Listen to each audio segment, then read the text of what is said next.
정말로 네 번째로 우리가 거룩에 대해서 계속 얘기하고 있습니다. 그래서 거룩, 오늘은 옷 갈아입기, 골로새서 3장 1절에서 10절의 말씀으로 여러분과 함께 말씀을 나누고자 합니다.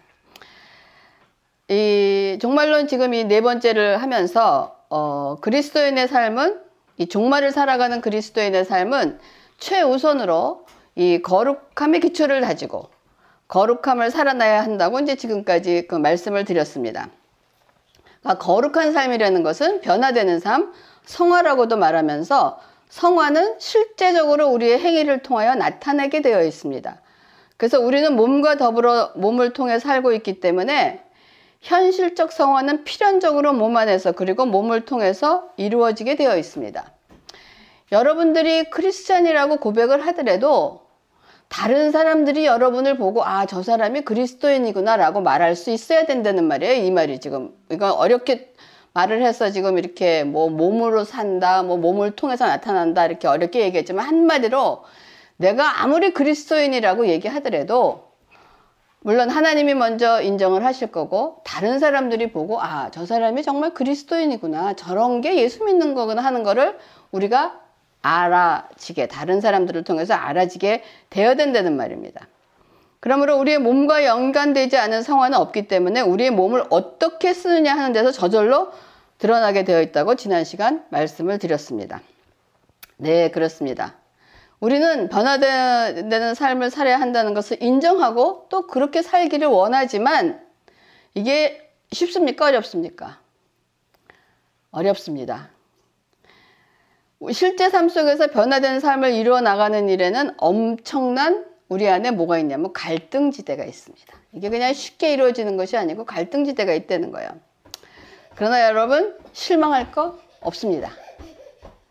어떻게 내 안에 있는 갈등지대에서 불화가 일어나고 있다, 갈등이 지금 일어나고 있다는 것을 recognize, 여러분이 인지한다는 것이 이미 변화받는 삶을 살기 위하여 성령님의 인도하심을 받고 있다는 증거입니다. 여러분이 갈등을 느끼면 기뻐하시기 바랍니다. 하나님의 영이 내 안에서 지금 내가 그래도 부족하지만은 그래도 내가 예수 믿는 그 하나님의 영으로 지금 갈등을 느끼고 있구나 하고 그 증거라는 거예요. 그래서 우리는 우리의 삶이 육체와 성령의 전투가 벌어지는 전투장을 형성하고 있다는 것을 여러분 아시기 바랍니다. 우리의 삶 속에. 근데 이 사실을 알게 되면 기뻐하면서 경각심이 생겨. 이거 그냥 깨어 있어야 되겠구나. 마귀의 공격이 언제 있을지 모르겠구나 하고 기도를 필요로 한다는 거예요. 그럼 왜 기도가 필요하느냐? 기도 없이 이거 이길 수 있습니까? 없습니다. 기도가 필요한 것은 마음은 원이로되 육신이 약하기 때문에 우리는 기도를 할 수밖에 없는 거예요. 그래서 기도를 시작으로 거룩한 삶을 살아내기 위한 영적 전쟁에 여러분이 돌입했습니다. 이미 전쟁터에 들어와 있는 상태라는 거예요.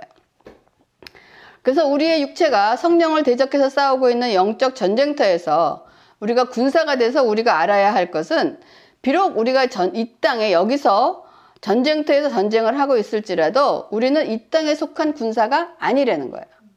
이미 승리하신 예수 그리스도의 모든 자원을 가지고 그 싸움을 승리할 수 있다는 새로운 신분을 가진 자임을 여러분 remember, 기도하시기 바랍니다.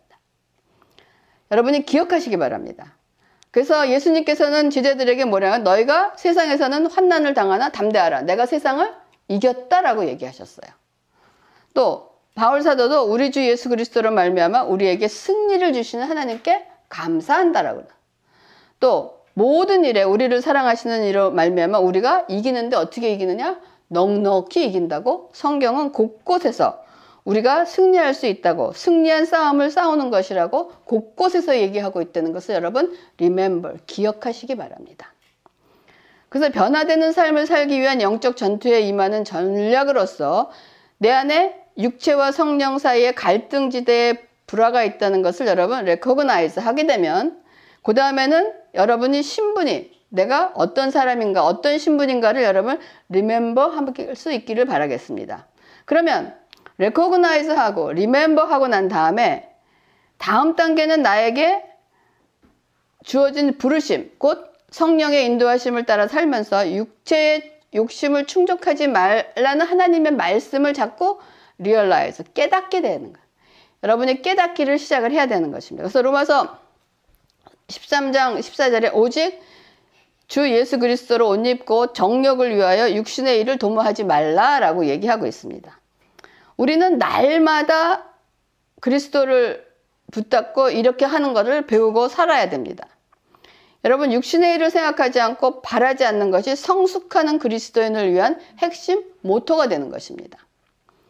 그러니까 그리스도를 붙들고 그리스도가 우리를 위해 또 우리에게 어떤 분이신지 그 모든 의미를 붙들 때 내가 붙잡고 있던 세상적이고 육신적인 것들이 가치가 없어 보인다는, 여러분이 하나님을 자꾸 알아가고 말씀으로 깨닫고 알아갈 때 그걸 알아가면서 느끼는 것이 뭐냐? 내가 가지고 있고 내 가치관과 비교가 되면서 내 가치관이 자꾸 쓸모없고 아무것도 아니라는 것을 깨닫게 된다는 거예요. 그러면 이렇게 이제 말씀을 깨달았다면 그 다음에 취해야 할 행동이 뭘까요?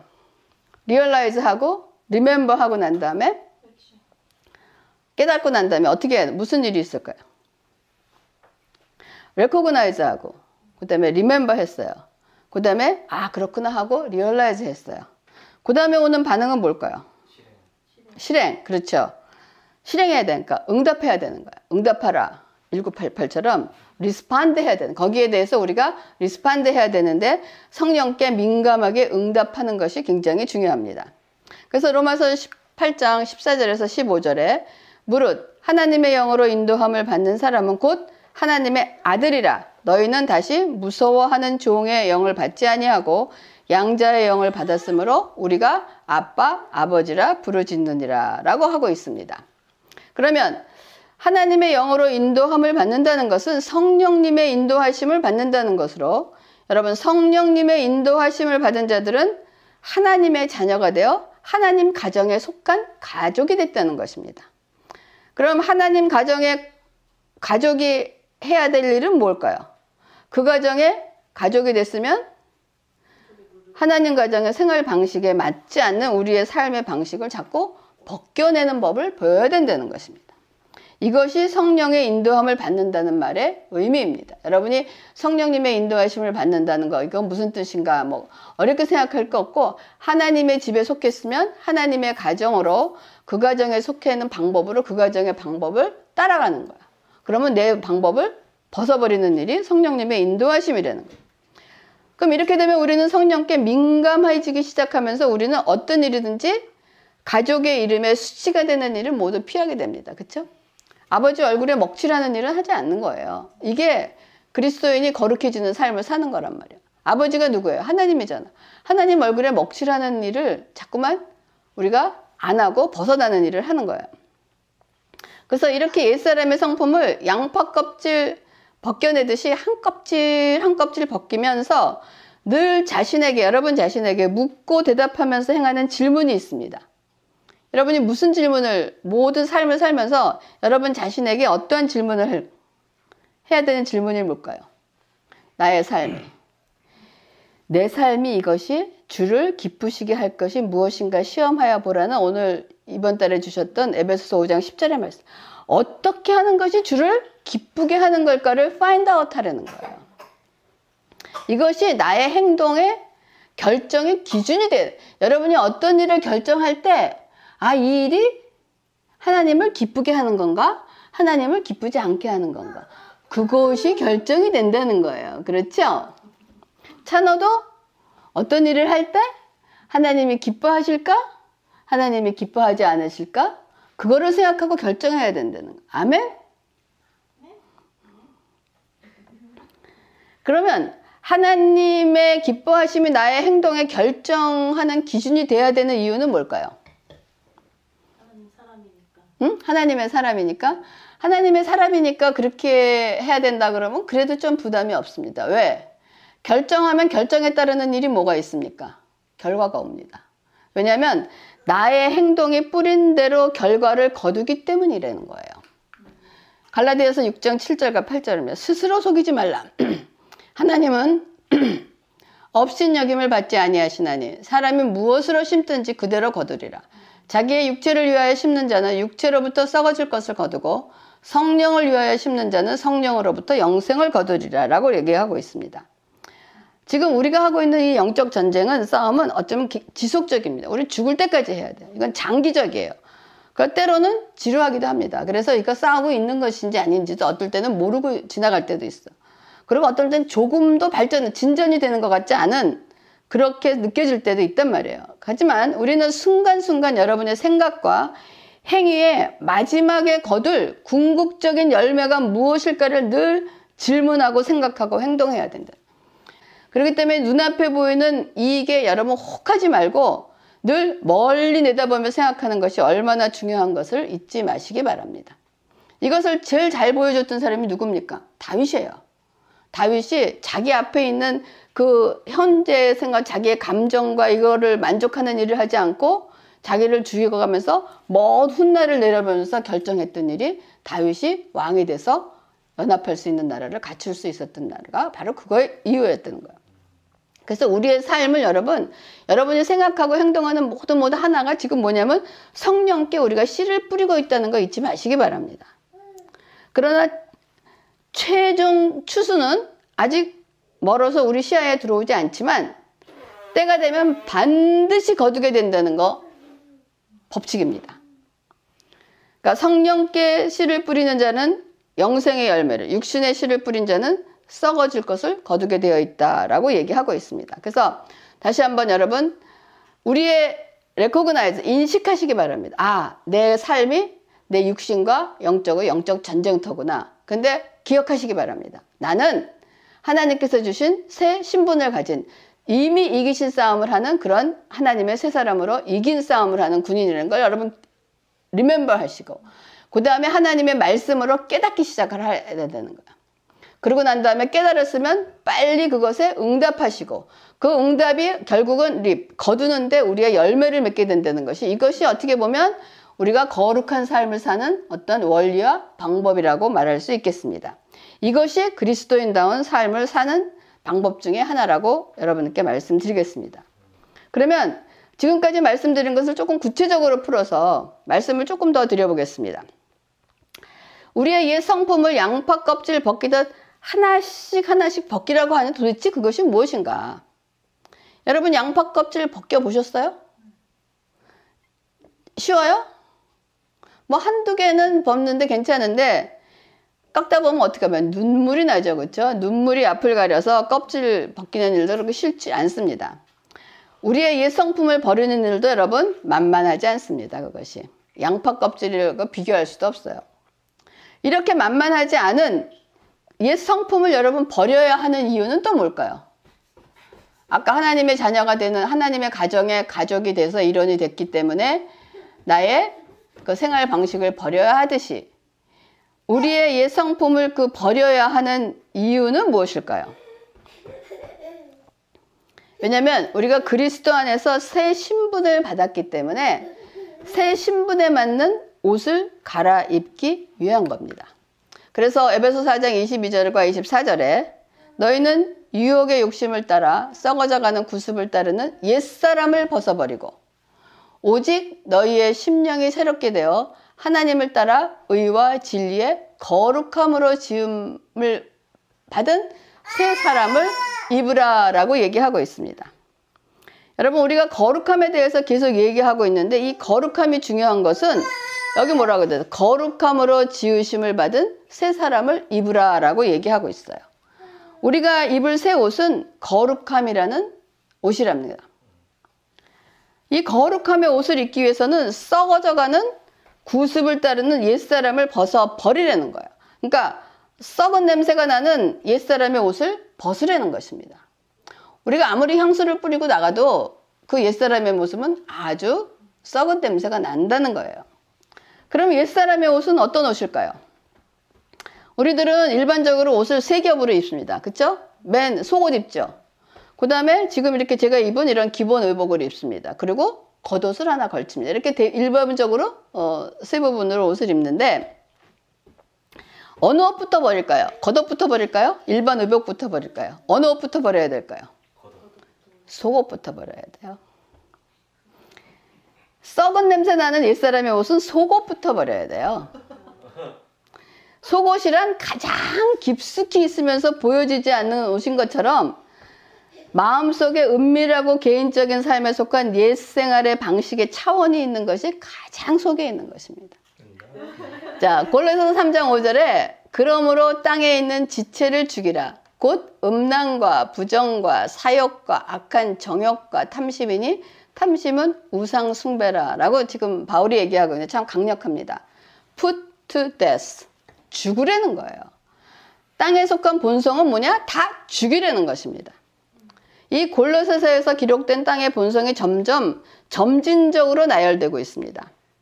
여기 음란, 이거가 sexual immorality는 그 다음에 impurity, 부정과 부결, 그 다음에 욕정, 욕심, lust, 그 다음에 evil desire and greed, which is idolatry라고 우상 숭배로 나가는데, 여러분 음란은 성적 부정한 걸로 외적으로 나타나는 행위입니다. 그렇죠? 음란을 해서 그건 음란을 했다고 이게 나타나는 행위인데, 즉 겉옷에서 시작해서 지금 바울은 속옷으로 점점 깊이 들어가면서 언급을 하다가 그 이면에 있는 내적 욕구까지 전개되다가 마지막에는 우상 숭배로 결론을 맺고 있습니다. 겉옷은 겉에 보이는 음란이라는 것을 시작하면서 결국은 속에는 뭐가 있느냐? 우상 숭배라는 것으로 바울이 얘기하고 있다는 거야. 그래서 칼빈은 사람의 마음은 영원한 우상 공장이라고 했어요. 우리의 마음은 가장 부패하고 있는 것이 우리의 마음이라는 거예요. 그래서 이사야 선지자는 우상 숭배는 지극히 어리석은 짓이라고 얘기하고 있습니다. 이사야서에 어떻게 설명을 잘하고 있냐면, 어떤 사람이 나무 조각을 하나를 가져다가 같은 나무 조각을 가져다가 둘로 나눕니다. 그래서 하나는 땔감으로 쓰고 하나는 자기가 섬길 우상의 신을 새겨서 하나는 우상 신으로 섬긴다는 거예요. 그러니까 하나는 몸을 따뜻하게 하거나 음식을 만드는 똑같은 재료를 갖다가 쓰고, 하나는 예배를 드리고. 이거 얼마나 어리석었습니까? 우상이라는 것이 결국은 이런 거라는 거예요. 그래서 로마서 6장 14절에 죄가 너희를 주장하지 못하리니 이는 너희가 법 아래 있지 아니하고 은혜 아래 있음이라 라고 되어 있습니다. 여러분, 우리들은 이 땅에서 부름받은 완전한 모습처럼 되지 못한다는 것은 알고 있습니다. 이 땅에서 우리가 완전하게 퍼펙트가 100%의 하나님의 부르심에 합당한 삶을 살 수는 없습니다. 하지만 그 말이 뭐냐면, 우리 안에 끊임없이 육신이 성령을 대적하고 있는 갈등 속에 살고 있다는 것을 얘기하는 거예요. 죽을 때까지 우리는 갈등 속에 삽니다. 그러므로 바울이 뭐라 그랬어요? 오라 나는 공고한 자로라. 누가 나를 이 사망의 몸에서 건져낼까 하고 얘기하고 있지 않습니까? 하지만 그 말은 이제는 더는 내가 과거의 우리가 아니고 더 이상 옛사람의 식으로 살고 싶지 않다는 몸부림을 얘기하고 있는 거예요. 근데 위의 성경 구절에서 우리가 혼돈하지 말아야 될 것이 있어요. 죄의 지배에서 구원을 받는 것과 죄의 존재에서 자유롭게 되는 것을 동일시하면 안 됩니다. 이거 이제 무슨 말인지 조금 더 설명할게요. 새신자가 이거를 깨닫지 못하면 거짓 교사들이 먹이가 돼갖고 거짓 가르침에 넘어가는 경우가 종종. 이거 대표적인 경우는 구원파예요. 죄의 지배에서 구원받는 것은 죄가 더 이상 우리에게 왕노릇하지 못해. 죄가 다시는 너는 내 거다라고 내 주인이 아니라는 뜻이에요.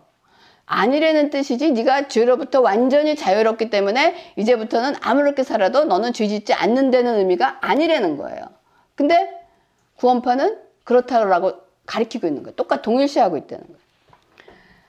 그러나 죄가 우리 안에서 거하기를 내가 내가 네 주인이다 라고 하지는 못하지만은, 죄가 우리 안에서 떠나지는 않고 그냥 거기 아직 남아있다는 얘기를 하고 있는 거야. 내가 네 왕이 돼서 너를 왕노릇해서 너를 지배하지 못하겠지만은, 나는 내가 죽을 때까지 너를 깐죽거리면서 너를 괴롭히겠다는 것이 죄의 근성이 남아있다는 걸 얘기하고 있는 것입니다. 그래서 우리에게 그 깐죽거리는 죄를 죽이는 일이 거룩한 삶을 살기 위한 영적 전쟁이라는 거예요. 여러분, 깐죽거리는 죄를 죽이는 방법이 단순히 겉으로 드러나는 행동에서만 죽이는 것이 아니라는 거예요. 그래서 아까 우리는 속옷을 완전히 버려야 된다는 얘기를 하고 있는 거예요. 왜냐하면 마음속의 행동, 동기까지 처리해서 뽑아 버려야 되는 것이 깐죽거리는 죄를 죽여버리는 일입니다. 근데 이것은 오직 예수 그리스도 안에서만 가능한 일입니다. 예수 그리스도 안에서 일어나는 성화만이 우리로 하여금 겉으로 드러나는 행위는 음란을 죽이게 하며 그와 동시에 행위의 뿌리인 부정, 그 부정의 모든 충동을 다 처리할 수 있게 해주는 거예요.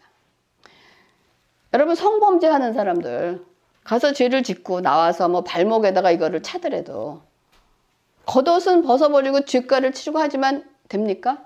이 마음에 있는 그 뿌리를 해결하지 않으면 영원히 그 일을 해결할 수가 없는 거를 지금 얘기하고 있는 거예요. 그래서 오직 그리스도 안에서만은 우리가 사역과 악한 정욕과 우리의 삶을 빼낼 수 있고 탐심을 이길 수 있다라고 얘기하고 있는데, 여러분, 탐심은 우상 숭배라고 얘기하고, 그러면 왜 탐심이 우상 숭배인가? 뭐를 탐하는 것이 왜 우상 숭배인가? 그렇지, 왜 우상 숭배인가? 예를 들면 탐심이라는 건 뭡니까? 아, 나는 몸을 원한다. 그러니까 나는 그것을 가질 것이다 라는 것이라는 뜻이잖아, 탐심이라는 건. 그러니까 무엇을 가질 것이라는 이런 자세가 우상 숭배라는 거야.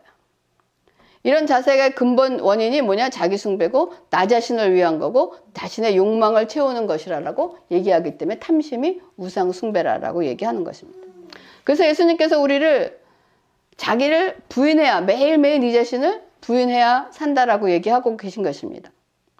그럼 탐심이라는 것이 무엇을 크게 욕심을 내서 갖고 싶은 것만 의미하는 것이겠습니까? 나는 목사님 그렇게 뭐 큰 욕심 없어요. 나는 그렇게 큰 욕심 없어요. 탐심 없어요. 나는 그렇게 크게 요구하는 것도. 여러분, 탐심 없으십니까? 탐심은 작고 크고의 문제가 아니에요. 그러니까 제가 이 문제를 갖고 있다가 얼마 전까지만 해도 해결을 못 봤는데 얼마 전에 이 일을 해결을 봤어요. 여러분, 제가 항상 얘기했지만은 제 케이스가, 이거는 제가 예수 믿기 전부터입니다. 저희 아버지하고 이제 부모님하고 이렇게 살 때 식사를 하고 끝나고 나서 이제 식탁을 치우고 부엌에 가는 순간 우리 아버지가 그러면 커피 한 잔 타오라 그러면 전 그렇게 화가 날 수가 없었어요. 그러니까 그것이 결국은 아버지를 그렇게 해드리는데 내가 그거가 왜 화가 나는지 원인을 알 수가 없었던 거예요. 그러니까 그것이 해결되지 않으니까 계속 내 삶의 연장이 되면서 결혼을 해서도 내가 다 이렇게 하고 있는데 우리 남편이 과일을 깎아라 그러면 그렇게 화가 나는 거야.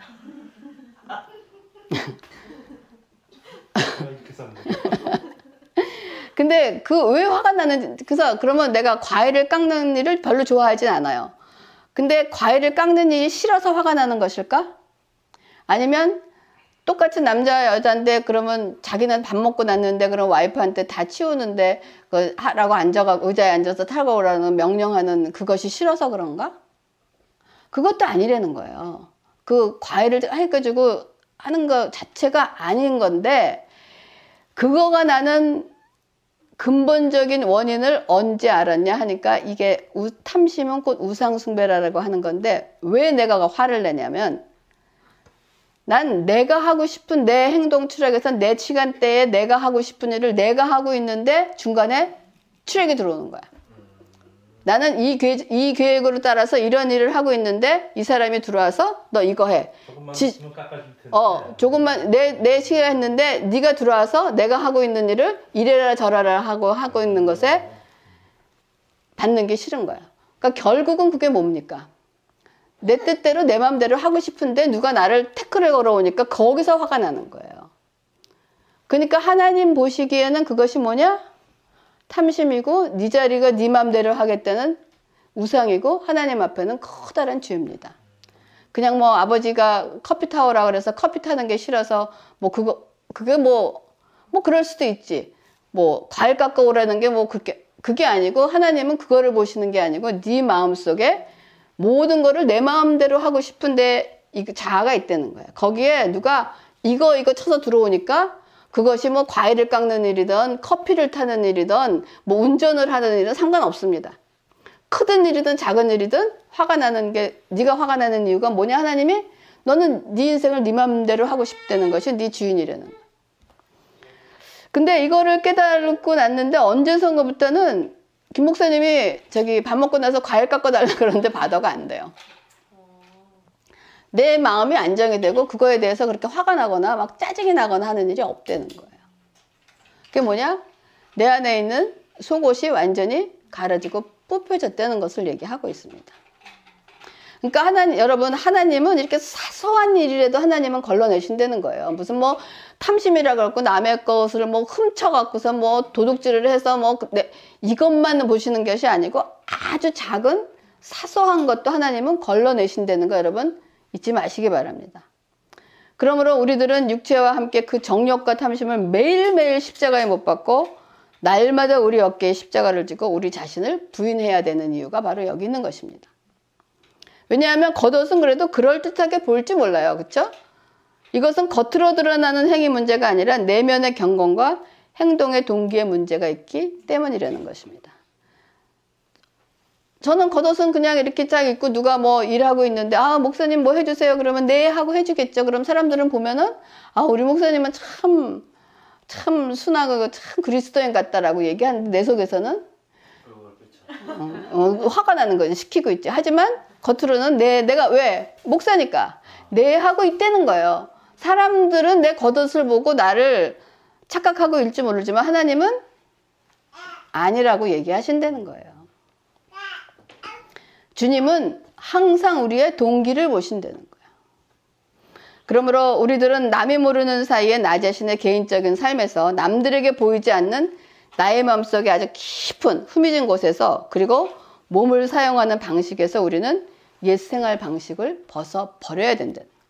그럼 이런 생각도 있지만 우리 어머니는 이게 행동으로 나와요. 뭐로 나온지 아세요? 항상 젊었을 때 그러니까 이 쌓여있던 이것이 뭐로 나오느냐? 밥상을 차리죠? 그릇 갖다 놓죠? 그릇을 탁탁 놔요. 그러니까 누가 뭐라고 하는데도 자기도 모르게 거기에 이렇게 그릇을 놓을 때 이렇게 놓죠. 그릇을 탕탕 놓는 거야. 이게 자기의 그 분이 자기 행동으로 가 있는 거야. 그러니까 어떤 행동에서도 이것이 나오는 거가 우리의 그 뿌리 깊은 뿌리에서 나온다는 거예요. 그렇기 때문에 옛것을 버려버리는 방법에 대해서 여러분 제가 조금 더 구체적으로 지금 더 들어가서 말씀을 드리겠습니다. 골로새서 3장 7절과 8절에 너희도 전에 그 가운데 살 때는 그 가운데서 행하였으나 이제는 너희가 이 모든 것을 벗어버리라. 곧 분함과 노여움과 악의와 비방과 너희 입에 부끄러운 말이라 라고 얘기하고 있어요. 근데 바울은 지금 모든 것을 벗어버리라고 얘기하고 있어요. 그러니까 이제 속옷부터 벗기 시작해서 일반 의복과 겉옷까지 다 벗어야 돼. 그래야지만 새로운 속옷 입고 일반 입고 겉옷을 입어야 되니까. 그래서 버릴 목록 리스트를 제시하는데 제일 먼저 나온 것이 분한 겁니다. 분함, 앵거예요. 바울이 말하는 분함이라는 것이 그냥 누군가를 혹은 무엇을 향해 적대감을 나타내는 그런 의미입니다. 근데 바울이 그리스도인은 그런데 절대로 화내면 안 된다고 말하는 것입니까? 아니에요. 화를 내야 할 때가 있습니다. 예수님도 화를 내셨잖아요. 그렇죠? 그리고 성경에 보면 의로운 분노, 죄 없는 분노라고 할 만한 것이 분명히 있습니다. 그래서 어떻게 분노를 드러내는 게 적절한 상황에서만 표출될 뿐 아니라 근데 그 대신 오래 지속하지 말라고 그랬어요. 분을 내어도 죄를 짓지 말며 해가 지도록 분을 품지 말라고 성경은 얘기하고 있는데 근데 여기서 바울이 얘기하는 분노는 뿌리 깊은 적대감, 곧 우리의 태도와 말과 행동으로 표현되는 내면의 기본 성향입니다. 그러니까 바울은 버리라는 목록에서 분함에 의해 노여움을 벗어버려라 라고 덧붙이고 있는데 그냥 노여움이 앵거가 단지 그리스도에는 냉정을 읽거나 보복을 하거나 벌컥 화를 내서는 안 된다는 그런 뜻일까요? 그런 것만 갖고 있을까요? 그렇다 그러면 우리 모두 다 동의할 거예요. 근데 만약에 우리 정원우 성도님 같은 경우는 알기에는 그렇게 막 화가 나든 막 훅 하고 막 갑자기 화를 내고 막 이런 거는 불가능한 성격이죠. 그렇죠? 그런 거 별로 안 나타내죠. 그러니까 저 사람이 그런 거 안 나타낸다고 분함이 없는 사람일까요? 아니라는 거예요. 이거는 어떻게 보면 천성이 차분한 사람도 있기 때문에 그냥 겉으로 막 욱하고 막 화내고 이런 일을 안 하기 때문에 저 사람은 화가 없다라고 가능해 보일 수도 있다는 일인 거예요. 근데 대부분의 많은 사람들이 벌컥 화를 내는 일은 타인에게만 적용하려고 그래요. 나는 다른 사람들한테 그렇게 화를 내지 않아. 근데 여러분 그 화가 자기 자신에게도 해당되는 것으로 생각해 본 진짜 여러분 자기 자신에 대해서 화를 낸 적이 없습니까? 있죠? 자기 자신에 대해서 내는 것도 화라는 그것이 여러분 자기 자신에게 화를 내는 것은 남에게 화를 내지 못하는 상황에서 그 상황 때문에 자기가 그 화를 자기가 내는 거야. 자기 안에서. 그러니까 타인에게는 나의 분노를 조절할 수 있는 일은 가능할 수 있어요. 겉옷을 입었으니까 겉옷으로는 가능할 수 있지만은 내 자신에게는 분노의 조절이 우리의 분노는 언젠가는 터져야 돼요. 터져야 되는데 다른 사람에게는 터지지 못하니까 내 자신에게 터지는 일을 하는 사람이 이게 성향에 따라는 다르지만 그래서 어떨 때는 이 참을 수 없는 조바심 이 조바심이 나갖고서 막 자신에게 막 분노하든 이 뭔가 기다려야 되는데 그 애타는 그 조바심이라든지 일이 잘 되어가지 않을 때 자신에게 짜증내는 태도 자신에게 짜증내는 태도 저는 내 자신에게 짜증내는 태도 이거가 저는 이해가 가는 태도 저에게도 있는 그런 뭐라면 그러니까 다른 사람에게 표현하지 못하고 자신이 참지만은 그거를 소화하지 못함으로써 나오는 것이 짜증이에요. 근데 이유 없이 짜증이 나는 거야. 그러니까 옆에 있는 사람이 보면은 아니 내가 아무 말도 안 하는데 왜 저렇게 짜증을 내나 그럴 때 내가 내는 그 짜증이란 말이에요. 그러니까 우리로 하여금 여러분 그 짜증이 나는 상황으로 걸음을 내닫게 하신 그분의 방식이 하나님은 왜 이렇게 하시는 건가? 그거 하나님에 대해서 짜증이 나는 거예요. 응? 응? 왜 이러신 거야? 저는 이게 참으로 공감되는 그런 문제입니다. 저는 정말로 일을 깔끔하게 처리하지 못하는 동료들에게 참으로 화가 솟구쳐갖고 디스해버리는 경우가 굉장히 많았어요. 내가 너한테 일을 맡기느니 내가 밤새 잠을 안 자고 내가 하는 것이 낫다. 하는 그런 거예요. 또 제가 예수 믿기 전에 한 사무실에서 제가 옛날에 국회의원 비서했다고 그랬잖아요. 국회의원 비서실에는 비서관이 여럿이 있습니다.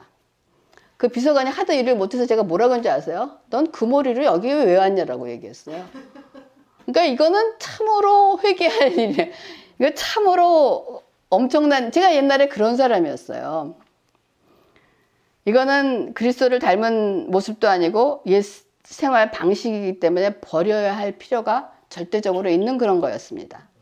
그러니까 저의 이런 태도는 한마디로 뭐냐? 교만이에요. 이런 태도의 핵심은 타인에 비해 자기를 높이는 거야. 내가 너보다 낫다는 거야.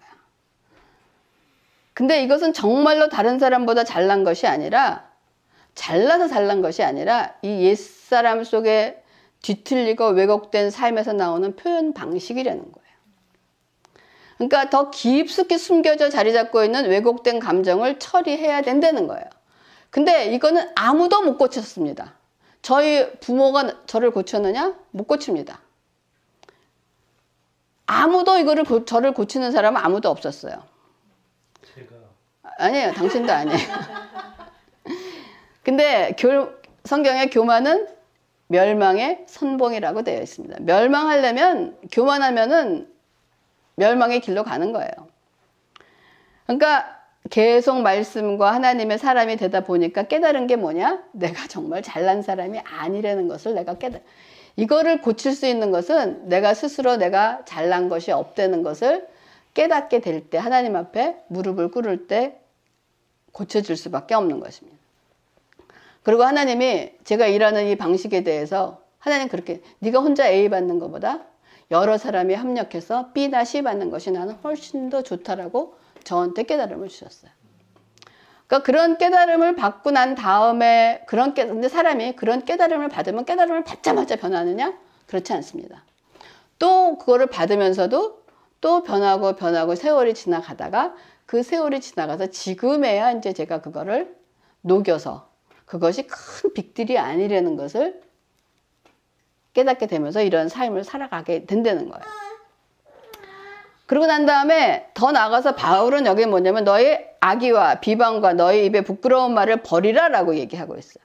이것은 악의와 비방과 너의 입에 부끄러운 말, 이것은 타인의 인격을 말살하는 태도의 말을 의미하는 거죠. 이것도 저를 따라올 사람이 없었습니다. 타인의 인격을 멸살하는 말을 하는 것. 그리스도인들도 여러분 칼만큼 날카로운 혀를 가질 수 있습니다. 뭐 제가 산 증인이니까요.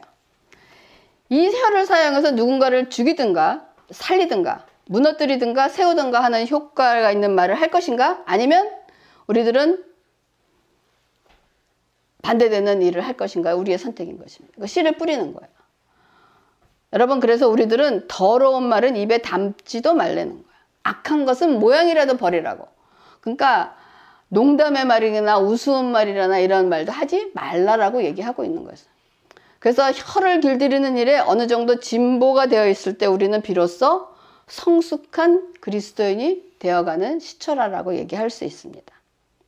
그래서 결론적으로 오늘 바울은 너희는 이제 그리스도 안에서 새 사람임으로 그에 합당한 옷을 입으라 라고 얘기하고 있습니다.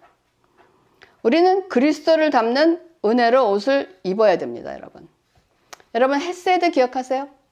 우리가 룻기서 배울 때 그 룻기서를 통해서 보아스와 룻과 나오미와의 관계를 통해서 헤세드, 하나님의 그거를 많이 얘기했습니다. 헤세드에는 자비, 긍휼, 돌봄, 뭐 위로함, 배려함, 기꺼이 희생하는 거, 이런 모든 것들. 우리가 입고 입는 옷에 이런 인증 라벨이 붙어 있어야 되는 거야. 이 옷이 우리 몸에 잘 맞고 어울리기를 바랍니다. 근데 어떤 그리스도인들은 이 옷이 아직 자기에게 맞지 않고 어색하고 안 맞는 옷을 입고 있다는 거예요. 근데 이 옷은 여러분 매력적이긴 하지만 눈에 확 들어오는 현란 하나만 없습니다. 이런 그리스도의 옷을 입은 사람은 좀 멍청해 보이고 바보 같아 보이지 그렇게 막 화려하게 눈에 확 들어오는 그런 모습은 없단 말이에요. 그리고 이 옷 자체가 주목하게 만들지 않습니다. 좀 바보 같기도 하고 어리석기도 하고 이렇게 내쳐지는 하지만 그러면서도 뭔가 시선을 끄는 것이 있어요. 뭔가 다르다 하는 그런 시선을 끄는 옷입니다. 그리 대단해 보이지 않는데 뭔가 신뢰가 가거나 뭔가 담대함이 있고 어떨 때는 참 저 정도인데 뭐가 저렇게 당당한가 하는 그런 당당함도 보인단 말이에요.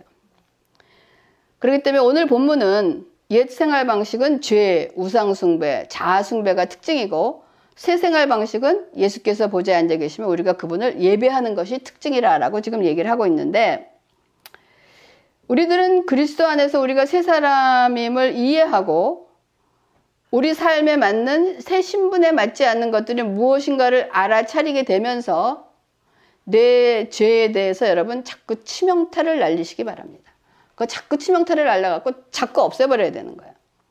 그래서 치명타를 날려버릴 때 옛 옷을 자꾸 벗어버리는 거예요.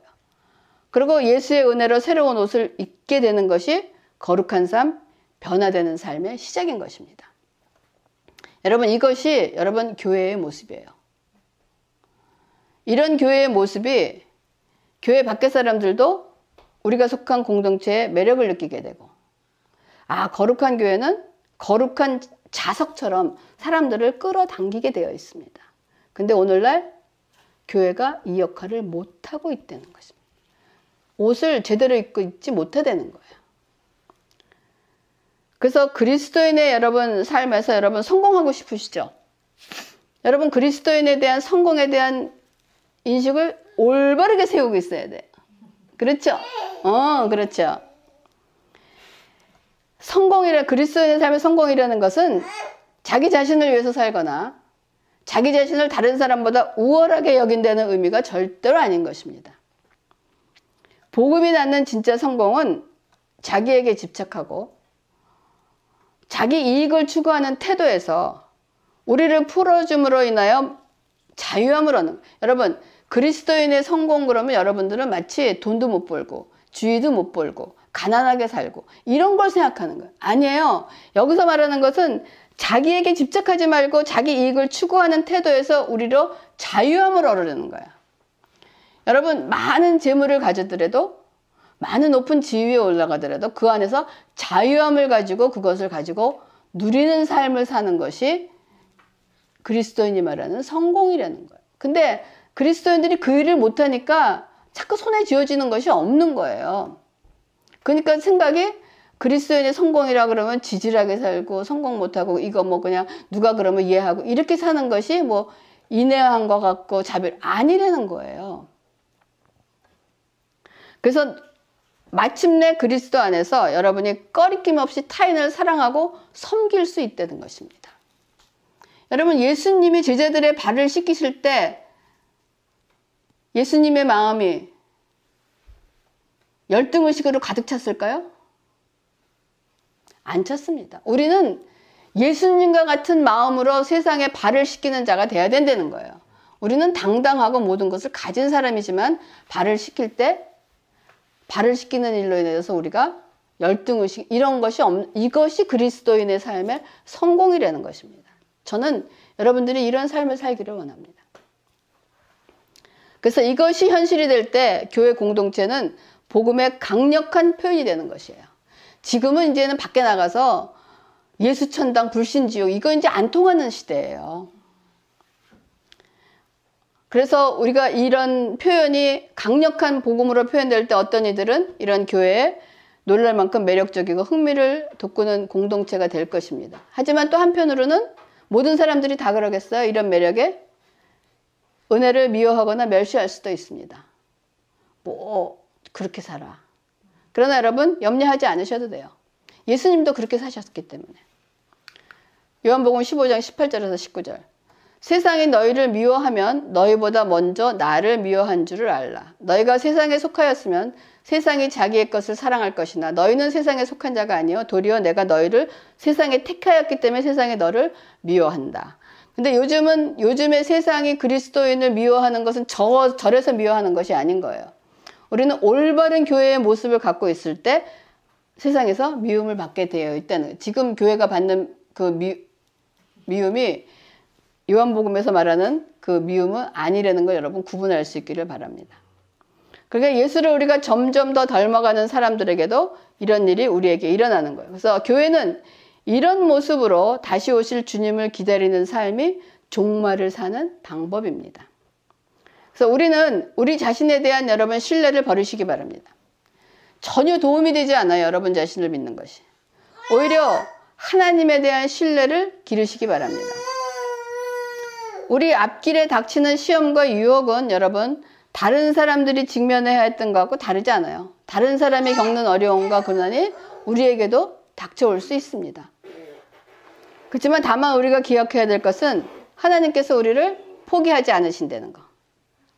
그리고 우리 한계 이상으로 내밀리지 않게 하세요. 그 시험을 이기도록 언제나 곁에서 계시면서 도우신다는 사실을 잊지 마시고 용기를 가지시기 바랍니다. 그래서 매일매일 옷 갈아입기를 게을리지 않기를 주님의 이름으로 축원합니다. 기도하겠습니다.